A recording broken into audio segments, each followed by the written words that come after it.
dapat menimbulkan kerugian secara fisik, sosial, dan ekonomi. Nah, selanjutnya kita beralih ke penyebab banjir yuk. Penyebab banjir yang pertama yaitu hujan lebat. Curah hujan tinggi dalam waktu singkat dapat menyebabkan aliran sungai meluap dan air merendam di daerah-daerah yang lebih rendah. Penyebab banjir yang kedua yaitu sungai yang meluap. Meluapnya sungai dapat terjadi ketika saluran sungai tidak mampu menampung volume air yang mengalir cuma selama periode hujan lebat. Penyebab banjir yang ketiga adalah pembangunan tidak tepat. Pembangunan di daerah aliran sungai yang tidak memiliki drainase yang baik dapat mengurangi kemampuan alam untuk menyerap air serta meningkatkan risiko banjir. Kalian tahu nggak sih apa itu penyebab banjir? Berikut penjelasannya. 1. Dampak dampak banjir yang bencana banjir akan menyebabkan kerusakan kepada infrastruktural, masuk, jembatan, mobil, bangunan, tanah, raya, dan 2. Dampak dampaknya sebagai penyakit yang menyebabkan kondisi tidak kritis dalam pengelolaan air, pertanian dan sumber makanan yang menyebabkan kemampuan hutan disebabkan oleh pengelolaan panen dan lain-lain. 3. Dampak presiden atau jangka panjang. Contohnya seperti kesulitan ekonomi karena adanya wisatawan, biaya pembangunan kembali, kelangkaan makanan yang mendorong kenaikan harga, dan lain sebagainya. Adanya persiapan yang dilakukan merupakan bentuk pencegahan yang harus dilakukan oleh seluruh masyarakat untuk menghindari berbagai potensi buruk yang diakibatkan oleh bencana banjir. Salah satu bentuk persiapan tersebut adalah dengan mengetahui apa yang harus dilakukan selama banjir terjadi.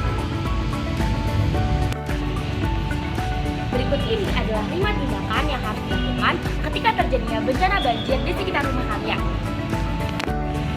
Yang pertama adalah mengevakuasi diri dan keluarga ke tempat yang lebih aman atau lebih tinggi.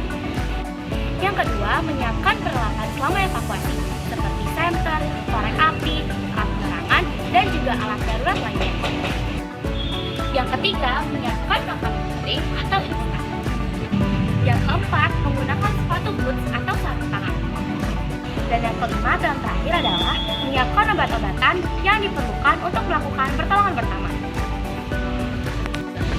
Dengan mengetahui hal yang harus dilakukan pada poin di atas adalah diharapkan mampu memberikan tambahan informasi kepada masyarakat agar dapat menghindar dari jatuhnya korban luka maupun korban jiwa selama banjir berlangsung. Tetap waspada dan dengarkan informasi terkait evakuasi bencana dari pihak yang berwenang, serta bersegeralah untuk melakukan pemeriksaan ke fasilitas kesehatan terdekat dan tidak terdampak apabila mengalami luka selama masa evakuasi berlangsung, agar bisa segera mendapatkan penanganan sedini mungkin dari petugas kesehatan.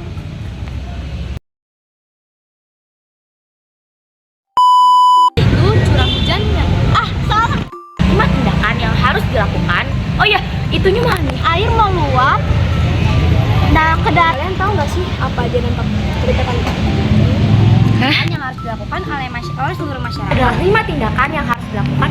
Sabar deh. air merendam daerah Yang diakibatkan Kaki Rana English ABS. This one Indonesia. No English, no. Yang bergerak dicium Levi. Ya gerak, bos. Yeah.